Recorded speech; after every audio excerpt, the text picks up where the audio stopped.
함께 일어나셔서 우리 주신 하나님의 말씀을 함께 공부하겠습니다. 오늘 말씀은 사도행전 13장 22절에서 23절까지의 말씀입니다. 사도행전 13장 22절에서 23절 두 절의 말씀 한 목소리로 같이 읽겠습니다. 사도행전 13장 22절과 23절 시작. 그다음에 하나님께서 사울을 지시소서 다윗을 왕으로 세우시고 성하여 말씀하시기를 내가 이새의 아들 다윗을 찾아냈으니 그는 내 마음에 드는 사람이다. 내가 그대를 사랑하리라 하셨습니다. 하나님은 약속하신 대로 다윗의 왕 가운데서 구주를 세우고 이스라엘에게 보내셨으니 그가 곧 예수입니다. 아멘. 오늘 하나님의 마음에 드는 사람이라는 제목으로 하나님 말씀 증거하겠습니다. 이 성경에 보면은요, 도저히 범접할 수 없는 이 완벽한 분들이 있습니다. 다니엘이나 요셉 이런 분들 보면 우리가 주눅이 들 정도입니다.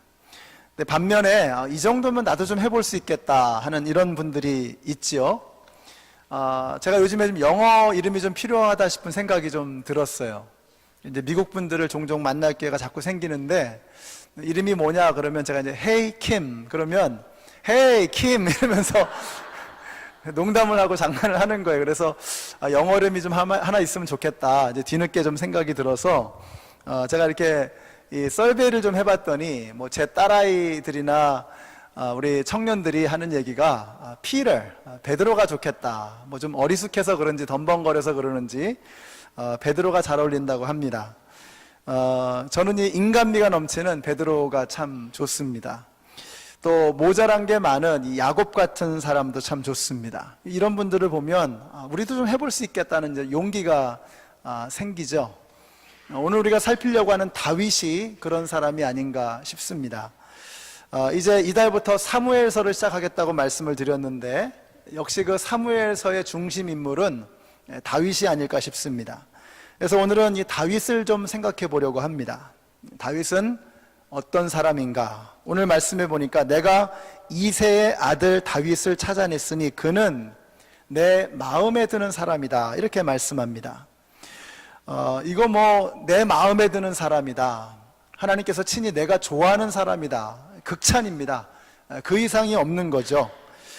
근데 사실 다윗을 이렇게 보면은요, 뭐 별로 특별한 게 없습니다. 거짓말도 하고, 뭐 간음도 하고, 살인 교사도 하고, 뭐 그것도 자기를 위해서 목숨을 바치겠다고 하는 그 충신의 아내를 이렇게 탐하는 이런 모습을 보면서 참 실망스러운 모습을 우리가 많이 보게 됩니다. 그런데도 하나님께서 그를 끝까지 아끼십니다. 더 다른 모든 왕들과 비교하면서도 야 니들 더도 말고 덜도 말고 그냥 다윗만 같아라 이렇게 말씀을 하십니다. 도대체 다윗이 어떤 사람이길래 하나님께서 그렇게 좋아하시나? 그래서 오늘 이 다윗을 좀 생각을 해보려고 합니다. 다윗은 보니까요, 처음에는 그렇게 대단한 사람이 아니었던 것 같아요. 근데 다윗의 장점은 점점 좋아지는 겁니다. 점점 성장하는 거예요. 처음에는 그냥 별 볼 일 없는 사람이었는데 점점 아름답게 빛을 발하는 그런 다윗의 모습을 보게 됩니다. 어떻게 해서 다윗은 그렇게 점점 좋아지는 사람이 될 수 있었나? 어떻게 다윗은 점점 성장할 수 있었는가 하는 것입니다. 첫째는 다윗이 상처를 잘 처리하는 사람이었던 것 같아요. 다윗은 왕궁에서 금수저를 물고 태어난 사람이 아니었습니다. 그는 광야에서 수많은 고난을 겪었고 인생의 수많은 굴곡과 어려움을 겪었던 그런 아픔으로 얼룩져 있었던 그런 사람이었습니다. 그런데 다윗을 보면은 그것 때문에 비관하거나 낙심하지 않는 것을 보게 됩니다. 이게 참 중요한 것 같아요. 우리가 살면서 어려운 일들을 많이 만나잖아요. 어려운 일들을 만나는 것은 피할 수가 없는 것이지 않습니까? 그런데 그것을 어떻게 처리하느냐가 굉장히 중요한 것 같아요. 우리가 어려운 일을 만날 때마다 그때마다 비관하고 좌절하고 내 인생 왜 이러나 이러면서 그렇게 눈물 흘리면서 이래가지고는 행복한 삶을 살아갈 수가 없습니다. 넘어질 일이 있습니다.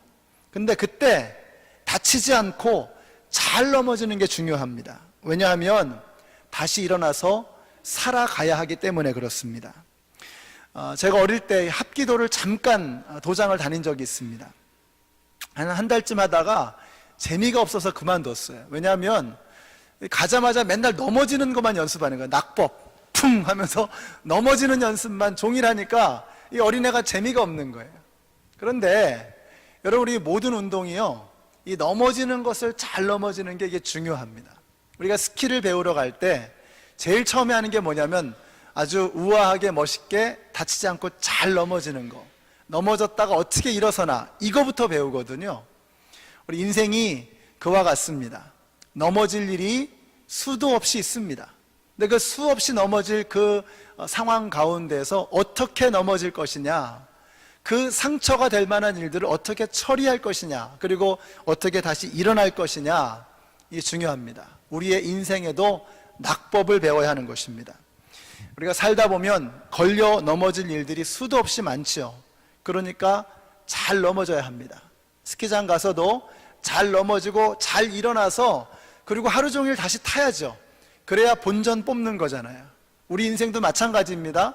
인생 살면서 수없이 넘어질 텐데 잘 넘어지고 잘 일어나야죠. 그래야 우리의 인생에서 본전 뽑는 겁니다. 다시 말하면 우리의 인생을 의미 있고 가치 있게 살아가기 위해서는 넘어지는 법을 배워야 된다는 거예요. 낙법을 배워야 한다는 것입니다. 자, 그래서 이게 마귀가 싫어하는 겁니다. 이게 마귀가 무서워하는 거예요. 쟤는 끝난 줄 알았는데 다시 일어나네. 쟤는 더 이상 신경 안 써도 되는 줄 알았는데 다시 일어나서 인생을 시작하네. 이게 마귀가 싫어하는 거예요. 여기 계신 모든 성도님들, 잘 넘어지셔서 잘 일어날 수 있는 그런 저와 여러분이 되시기를 바랍니다. 이 다윗이 이걸 잘했다는 거예요. 예를 들어서 이 사울이 하도 엉터리 짓을 하니까 사무엘이 새로운 왕을 찾아 나서는 장면이 나옵니다. 하나님께서 이새의 아들들을 만나보라고 하시죠. 그래서 한 사람 한 사람씩 인터뷰를 합니다. 다들 보통 인물들이 아닌 거예요. 근데 하나님께서 얘네들은 아니라고 말하는 겁니다. 자, 그래서 이새에게 다시 묻습니다. 당신 아들들이 다 이게 전부입니까? 자, 그러자 아버지라고 하는 분이 이렇게 말합니다.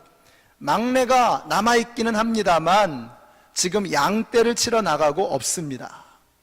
자, 무슨 말입니까? 막내가 있기는 있는데 걔는 별 볼 일 없습니다. 그냥 시간 낭비입니다. 이 중에서 고르시죠. 이런 말입니다. 근데 이때 다윗의 나이가 16살, 한국어로 치면 중2 정도 되는 거죠. 한국에서 제일 무서운 게 중2라면서요. 북한이 남한을 왜 못 쳐들어오냐? 중2 때문에 못 쳐들어온다 그래요. 근데 다윗이 중2거든요. 이 중2짜리를 아버지가 대하는데, 이게 사춘기 아이를 이렇게 대하는 거예요. 왕따를 시키는 겁니다. 쟤는 상관 안 하셔도 됩니다. 쟤는 그냥 볼 것도 없습니다. 그런데 다윗이 삐뚤어지질 않는 거예요. 그 상황 속에서 상처받고 나는 인생이 이런가 보다 하면서 맡겨놓은 양떼 그냥 다 어디 팽개쳐 두고 그러지 않았다는 거예요. 자기에게 맡겨진 그 소임을 끝까지 감당하는 겁니다. 곰과 사자와 싸워가면서 목숨 걸고 끝까지 자기에게 맡겨진 일들을 감당하는 거예요. 다윗이 뭘 잘했냐면 낙법을 잘한 거예요. 넘어지는 법을 알았던 것입니다. 상처를 처리하는 방법을 다윗은 알고 있었던 것입니다. 우리가 이걸 좀 배워야 된다는 거예요. 다윗이 정말 이 상처를 잘 처리하는 방법이 그 성전 문제에 관해서 이야기가 나올 때입니다. 이제 다윗이 나라를 평정하고 명실상부한 이스라엘의 왕이 되었습니다. 자, 그리고 나서 하나님 앞에 제일 먼저 드리는 말씀이 뭐냐면, 하나님, 저만 이렇게 좋은 데 살 수는 없잖아요. 하나님 천막에 계시는데 하나님을 위해서 성전을 하나 지어드리고 싶습니다. 이때 하나님께서 이렇게 대답을 하십니다. 같이 한번 읽어보실까요? 시작. 너는 많은 피를 흘려가며 큰 전쟁을 치렀으니 나의 이름을 위하여 성전을 건축할 수 없다. 너는 내 앞에서 많은 피를 땅에 흘렸기 때문이다. 이거 너무하신 거 아닙니까? 해도 너무하신 겁니다. 아니 뭐 다윗이 전쟁을 하겠다는 게 아니었잖아요. 하나님이 시켜서 한 거 아닙니까? 나라를 지키겠다고, 백성들을 돌보겠다고 그 역할을 감당하다 보니 손에 피를 많이 묻히게 된 거 아니에요.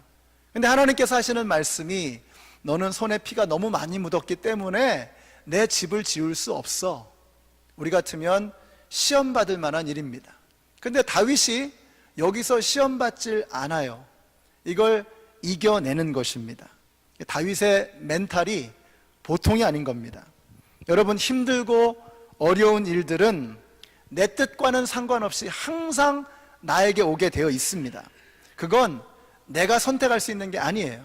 나에게 다가오는 어려운 일들, 고난과 문제, 이건 내 선택이 아니라는 거죠. 그러나 그 고난과 문제와 어려움에 대한 반응은 내가 선택할 수 있는 것입니다. 우리 한번 파워포인트를 보실까요? 생각을 조심하라, 말이 된다. 말을 조심하라, 습관이 된다. 습관을 조심하라, 성격이 된다. 성격을 조심하라, 운명이 된다. 우리가 생각하는 대로 우리는 실현된다. 이게 영국의 수상인 마가렛 대처가 한 말입니다. 자, 제일 처음이 뭐로 시작하냐면 생각으로 시작이 되는 거예요. 그럼 그 생각 전에 뭐가 있었을까요? 어떤 일이 있었겠죠. 그 일에 대한 반응의 첫 번째 단추가 생각입니다. 나머지 말이나 습관이나 성격이나 운명은 생각으로부터 딸려오는 부산물인 거예요. 생각이 중요합니다. 어떤 일을 만났을 때 그 일을 내가 어떻게 반응할 것이냐, 그것을 어떻게 해석할 것이냐, 어떻게 이해하고 받아들일 것이냐, 그 생각이 중요하다는 것입니다. 그래서 우리 성경에서 귀한 말씀이 있죠. 형통한 날에는 기뻐하고 곤고한 날에는 생각하라. 저는 이 말씀을 참 좋아합니다. 어려운 일을 만날 때 생각 잘 하셔야 합니다. 그 생각이 마귀가 기뻐하는 생각이 아니라 하나님께서 기뻐하시는 생각이 되어질 때 우리의 인생에 유익이 되는 거예요. 어렵고 힘든 일을 만나서 그것 때문에 몸부림치다가 원한에 사무쳐서 점점 인격이 천박해질 수 있습니다. 그러나 힘들고 어려운 일을 만날지라도 하나님께서 주시는 생각으로 그 일들을 이해하고 받아들이게 된다 그러면 그것을 통해서 내 인격은 점점 깊어져 갈 수 있는 것입니다. 생각이 성격을 만들고 성격이 인격을 만들고 결국은 그 인격이 우리의 운명을 좌우하게 되는 것입니다. 다윗이 생각을 잘한 거예요. 오늘 여기 계신 모든 성도님들, 우리가 수많은 일들을 만나게 되어 있습니다. 그건 내가 컨트롤할 수 있는 게 아니에요. 그러나 그것에 대한 나의 반응, 그것에 대한 나의 해석, 그것에 대한 나의 생각은 내가 컨트롤할 수 있습니다. 그리고 그것으로부터 우리의 성격과 인격과 운명이 결정되는 거예요. 다윗이 생각을 잘했기 때문에 하나님께서 내 마음에 드는 사람이다. 생각이 너무너무 아름다운 거죠. 여기 계신 우리 모든 성도님들, 어떠한 일을 만나든 생각 잘 하셔서 아름다운 인격을 빚어내시고 아름다운 운명을 갖고 가시는 우리 모두가 되시기를 예수님의 이름으로 축원합니다. 다윗이 이 생각을 잘 해내는 그런 모습이 이 성전 건축에 관한 이 하나님과의 대화 속에서 나타난다라고 하는 것입니다. 그래서 우리 성도님들이 생각을 좀 잘 하시기를 바라요. 그런데 생각을 잘하는 비결이 바로 다윗과 하나님과의 그 대화 다음에 이어져서 나옵니다. 하나님께서 네 손에 피를 묻혔기 때문에 너는 피가 많이 묻어서 넌 안 돼 라고 말씀하신 그 다음에 어떻게 하면 우리가 정말 생각을 잘하면서 살아갈 수 있는가 하는 그 비결을 말씀해 주시는 거예요. 같이 한번 읽어보겠습니다. 시작. 보아라, 너에게 한 아들이 태어날 것인데 그는 평안을 누리는 사람이 될 것이다. 그가 내 이름을 위하여 성전을 건축할 것이다. 그는 내 아들이 되고 나는 그의 아버지가 되어 이스라엘을 다스리는 그의 왕위가 영원히 흔들리지 않고 튼튼히 서게 해 줄 것이다. 무슨 말이죠? 가만히 보세요. 하나님께 다윗이 아름다운 성전을, 하나님께 집을 지어드리겠다고 말씀을 하신 거예요. 하나님께서 그것을 거절하셨습니다. 그리고 어떤 제안을 하시냐면, 이제 내가 너를 위해서 더 큰 집을 든든하게 세워주시겠다고 말씀하시는 거예요.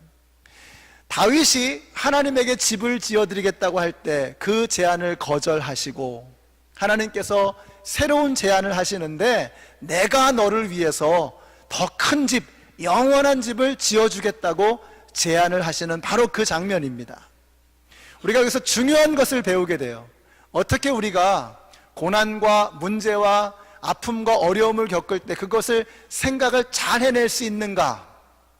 바로 이 말씀 속에 답이 있는 것입니다. 뭐냐면, 하나님께서 어떤 것을 거절하실 때에는요, 하나님께서 더 좋은 것을, 우리에게 더 중요한 것을 준비하고 계신다는 거예요. 하나님은 성품상 선하지 않은 것을 우리에게 주실 수가 없는 분이십니다. 하나님은 성품상 사랑 아닌 것을 우리에게 행하실 수가 없는 분이세요. 그것이 하나님의 성품입니다.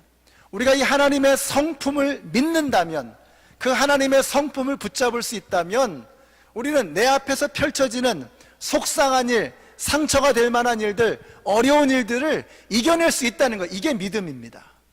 우리가 믿음으로 반응한다는 것은 바로 그것입니다. 우리가 인간적으로 반응한다 그러면 너무나 속이 상한 거예요. 너무 절망적인 것입니다. 우리는 하나님의 성품을 믿는 거예요. 하나님은 선하신 분이시다, 하나님은 사랑이시다 하는 이 하나님의 성품을 붙잡을 수 있다 그러면 다윗처럼 일어날 수 있는 것입니다. 사랑하는 성도 여러분, 여러분에게 하나님께서 무언가를 가로막으실 때, 어떤 어려움이 처하게 될 때, 그것 때문에 절망하거나 낙심하거나 실망하거나 하나님에게 속상해하지 마시고요, 더 큰 것을, 더 좋은 것을, 나에게 더 기묘한 것을 준비하고 계시는 그 하나님을 기대하시는 저와 여러분이 되시기를 예수님의 이름으로 축원합니다. 하나님께서 뭘 막으실 때는 우리가 이제 기대해야 되는 거. 하나님께서 나를 위해서 더 중요한 것을 준비하고 계시는구나. 그래서 다윗은 이겨낼 수 있었던 것입니다. 상처를 극복하고 다시 일어설 수 있었던 것입니다. 자, 두 번째로 다윗은요, 회개하는 영성을 가진 사람이었다는 겁니다. 여러분, 누구라도 잘못을 저지를 수 있지요. 중요한 것은 그럴 때 회개하는 것입니다. 그러면 다시 시작할 수 있는 희망이 있습니다. 다윗이 밧세바를 범한 후에 회개하며 쓴 시편이 51편입니다. 이 시편 51편이 이렇게 대뜸 시작이 됩니다. 하나님이여, 주의 인자를 좇아 나를 긍휼히 여기시며 주의 많은 자비를 좇아 내 죄과를 도말하소서. 나의 죄악을 말갛게 씻기시며 나의 죄를 깨끗이 제하소서. 이 말씀 속에 죄라는 말이 3번이 나오고 하나님의 인자와 자비와 긍휼이 3번이 나옵니다. 우리가 죄를 지으면 다윗은 변명하지 않았어요. 그냥 대뜸 하나님 앞에, 하나님 잘못했습니다, 제가 죄를 지었습니다, 하나님의 자비와 긍휼로 제 죄과를 도말하소서, 제 죄를 말갛게 씻어 주시옵소서, 회개하는 거예요. 여러분, 하나님은 우리가 회개하면 지체하지 아니하시고 용서하시고 씻어주는 것을 믿으시기 바랍니다.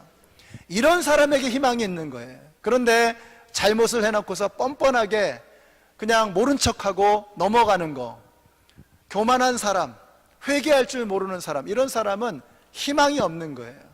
어떤 사람에게 희망이 있냐? 티처블한 사람, 가르치면 배우려고 하는 사람, 잘못된 것이 있으면 개선하려고 하는 사람, 이런 사람에게 희망이 있는 거예요. 다윗은 자신의 잘못을 알았습니다. 잘못된 것을 하나님 앞에 내어놓고 뉘우치고 회개하는 거예요. 이런 사람은 점점 좋아질 수밖에 없어요. 다윗이 어떻게 해서 믿음이 계속해서 성장해 갈 수 있었는가?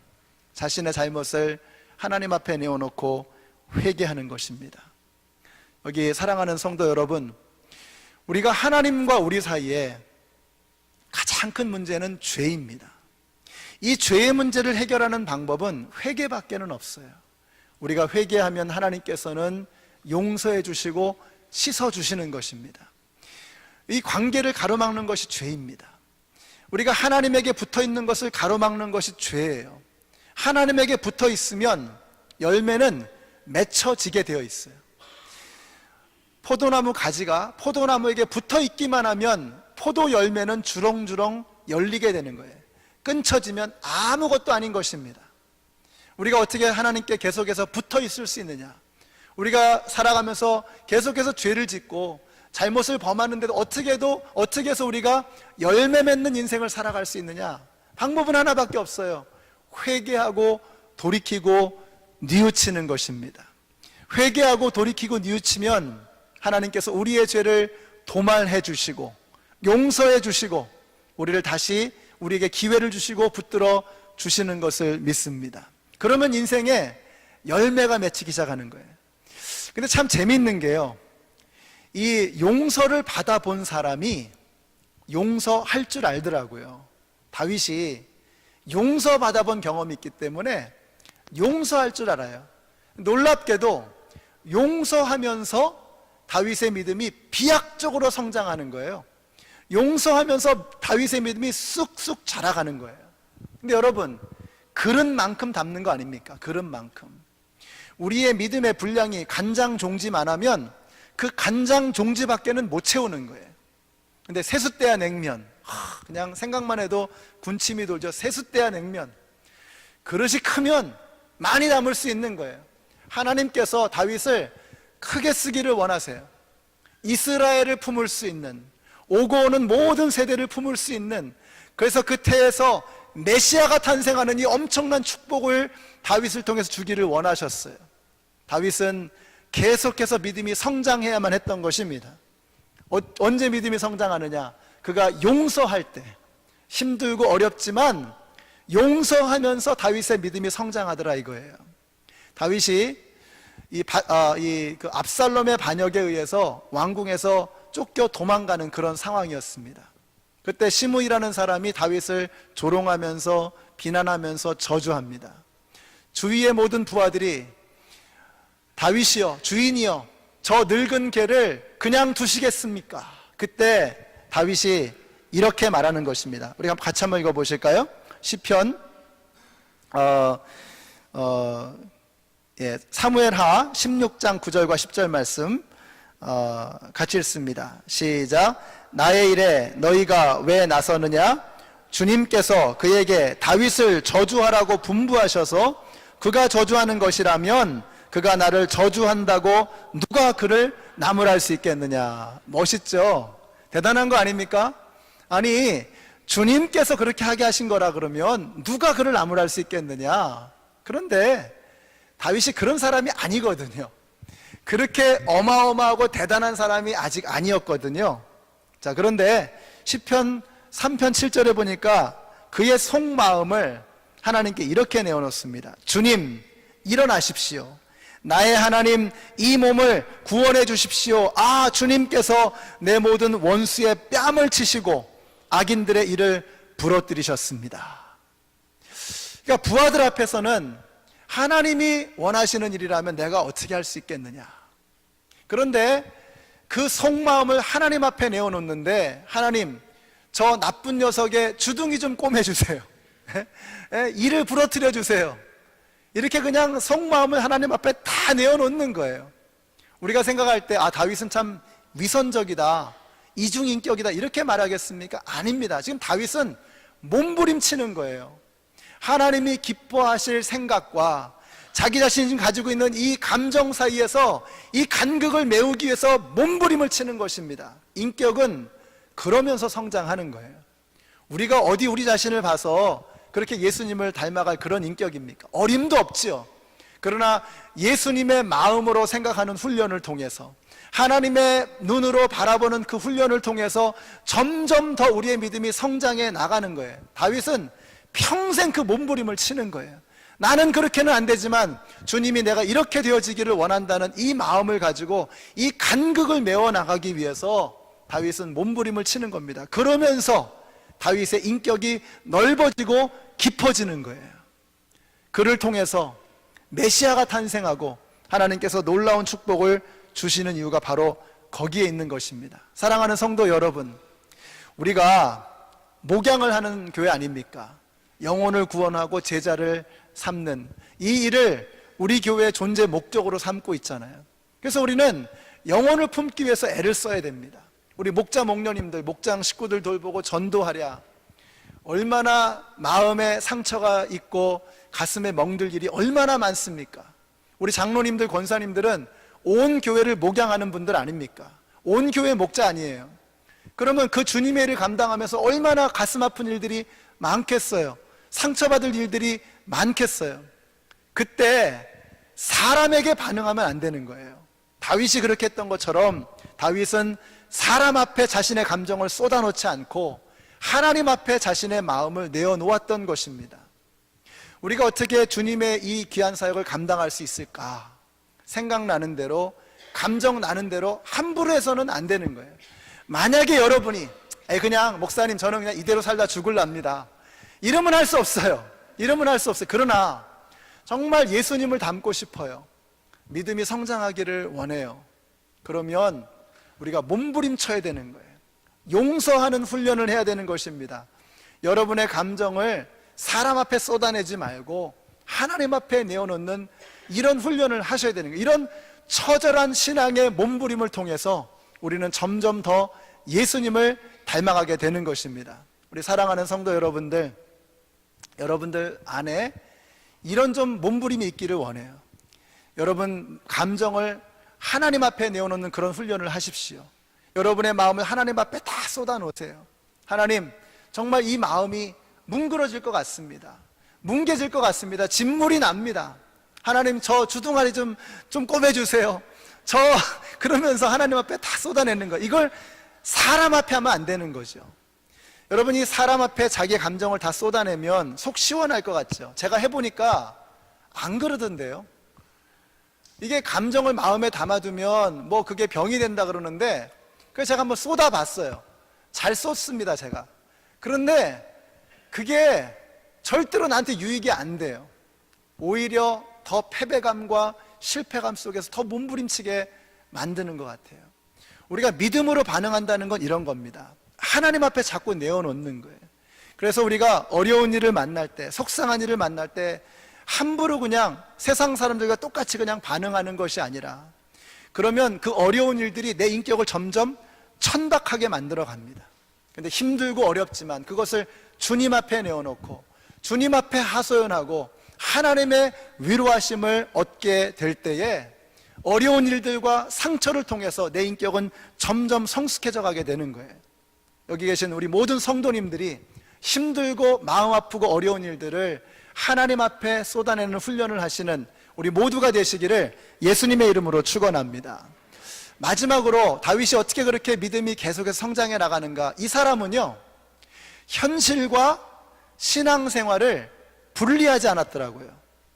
현실과 신앙을 통합적으로 하나로 만들어가는 그런 사람이 바로 다윗이었던 것 같습니다. 다윗이 사울을 피해서 블레셋 족속에게로 도망을 쳤습니다. 근데 사람들이 다윗을 알아보는 거예요. 저 녀석이 우리를 죽이려고 했던 그 다윗이네? 그러니까 지금 다윗은 진퇴양난을 당하게 된 것입니다. 도망가면 사울에게 잡히죠. 남아있으면 블레셋에게 잡히죠. 다윗이 어떻게 하죠? 그때 잔머리를 굴립니다. 그래서 침을 질질 흘리면서 미친 척 하죠. 그래서 위기를 모면합니다. 그런데 그러고 나서 다윗이 그 상황을 두고서 이렇게 노래합니다.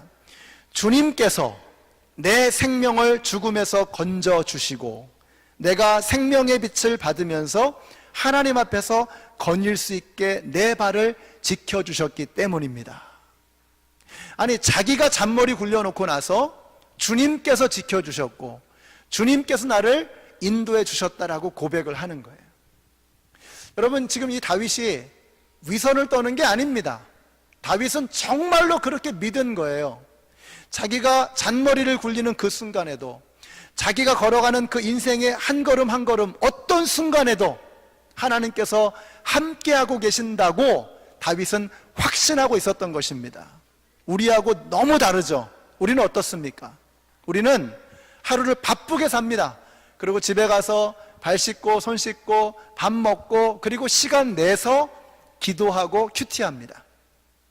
일주일 내내 정신없이 살아가죠. 그리고 시간 내서 교회 와서 예배합니다. 이게 우리의 신앙생활이에요. 우리는 신앙과 현실이 무섭도록 철저하게 분리되어져 있는 거예요.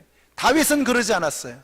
다윗은 자신이 걸어가는 한 걸음 한 걸음이 신앙생활이었던 거예요. 그 신앙생활, 하루하루의 삶 속에서 하나님과 함께 걸어가는 거예요. 그러니까 끊임없이 하나님의 마음으로, 끊임없이 하나님의 눈으로, 끊임없이 하나님의 생각으로 모든 것을 결정하고 모든 것을 판단하려고 몸부림쳤던 거예요. 다윗이 어떻게 해서 능력 있는 믿음의 삶을 살아갈 수 있었는가? 어떻게 그가 진실된 믿음의 사람으로 성장해 갈 수 있었는가? 현실과 신앙이 분리되지 않았기 때문입니다. 우리 사랑하는 성도 여러분, 여러분의 신앙생활과 여러분의 직장생활, 가정생활, 사회생활, 현실생활을 분리하지 마세요. 이것이 하나로 통합되어질 때 능력 있는 그리스도의 삶은 시작되는 거예요. 인테그리티. 직장에서 정직하고 코람되어 하나님 앞에서 살아가는 것처럼 그렇게 살아가려고 애쓰고 노력하게 될 때, 하나님과 함께 동행하며 살아가는 그런 인생이 되어질 때 그 사람을 통해서 하나님의 역사는 시작되는 것입니다. 오늘 제가 이 다윗의 이야기를 세 가지를 이렇게 정리를 했잖아요.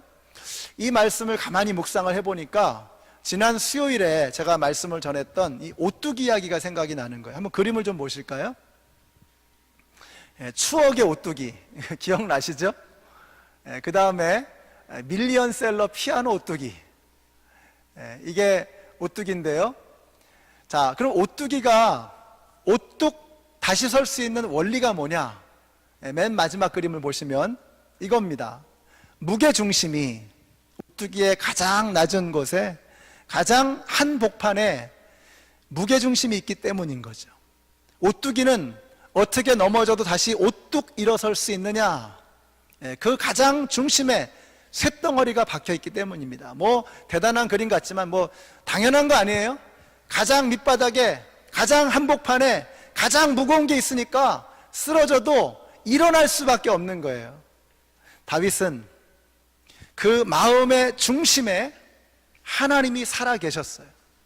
그래서 그는 실수를 하지만 다시 하나님 앞에 회개하며 돌아올 수 있었습니다. 그는 상처를 받을 만한 수많은 일들을 만나서 쓰러지고 넘어졌지만 다시 일어설 수 있었습니다. 그는 하나님께서 그 중심에 살아 계셨기 때문에 현실과 그 자신의 신앙을 분리하지 않고 하나로 통합할 수가 있었던 거예요. 우리의 마음에 중심에 하나님이 계시면, 그 하나님이 내 가운데 계시기만 하면 우리도 주님과 함께 계속해서 예수님을 닮아가는 아름다운 믿음의 진보를 이루게 될 것을 믿습니다. 여러분, 예배가 뭡니까? 예배가 우리의 흩어져 있는 중심을 다시 잡는 거 아니에요? 우리는 너무 하나님이 그냥 막 흩어져 있어요. 그리고 내 삶의 중심에는 내가 있어요. 내가. 세상에 욕심이 있어요. 하나님은 어디 계신지 알 수가 없어요. 그러니까 쓰러지면 일어서질 못하는 거예요. 그런데 내 마음의 중심에 하나님이 계시면, 내 인생의 한복판에 근저에 뿌리에 하나님이 살아 계시면 만 번을 넘어져도 다시 일어설 수 있는 것을 믿으시기 바랍니다. 다윗이 그렇게 일어나는 거예요. 일어나서 주님과 함께 주님 곁에 붙어서 살아가면 우리도 다윗처럼 변화되어지게 될 것을 믿으시기 바랍니다. 태어나면서부터 대단한 사람이 어디 있어요? 다윗이 그런 것처럼 그는 처음에는 별 볼 일 없는 사람이었지만 주님 꼭 붙들고 가니까, 주님을 중심에 모시고 다시 일어서니까 되잖아요. 변화되잖아요. 그런 아름다운 변화를 주님과 함께 일어나가시는 우리 모두가 되시기를 예수님의 이름으로 축원합니다. 기도하겠습니다. 좋으신 사랑의 하나님, 감사합니다. 주님께서는 우리의 중심에 들어오기를 원하시는데 우리의 중심에는 세상이 너무 많고 내 속에 내가 너무 많아서 주님께서 머무실 자리가 없는 가시나무 새와 같은 그러한 마음으로 지금까지 살아왔습니다. 그래서 쉽게 넘어지고 무너지고 맨날 상처받고 내가 다른 사람에게 상처 주는 것은 잊어버리고 내가 받은 상처만 기억하는 그런 인생을 살아왔습니다. 주님, 이제 내 마음의 중심에 예수님을 모십니다. 왕으로 오셔서 좌정하여 주시옵소서. 그래서 주님과 함께 오뚜기처럼 다시 일어나는 우리 모두가 되게 하여 주시옵소서. 예수님의 이름으로 기도드렸습니다. 아멘. 우리 함께 일어나셔서 일어서리라 라는 찬양 드리겠습니다.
이제는 생명의 근원이 되시는 우리 주 예수 그리스도의 은혜와 하나님 아버지의 그 크신 사랑과 성령님의 교통하심이 이제는 예수 그리스도를 내 삶의 중심에 다시 모시기로 결심하여 어떤 환난과 핍박과 상처와 아픔과 어려움이 올지라도 쓰러져 넘어져 있는 것이 아니라 주님의 손을 붙들고 다시 일어서기를 소원하는 하나님의 모든 백성들 머리 위에, 그리고 사랑하는 아버지 고 이영구 권사님, 그 아버님을 여의고 상심 가운데 계시는 우리 이낭우 사모님 위에, 그리고 의사는 포기한 그 어려운 상황 속에서도 주님을 붙들고 다시 일어서기를 소원하며 부르짖는 우리 김옥자 사모님 위에 이제로부터 영원토록 함께 하시기를 예수님의 이름으로 축원하옵나이다. 아멘.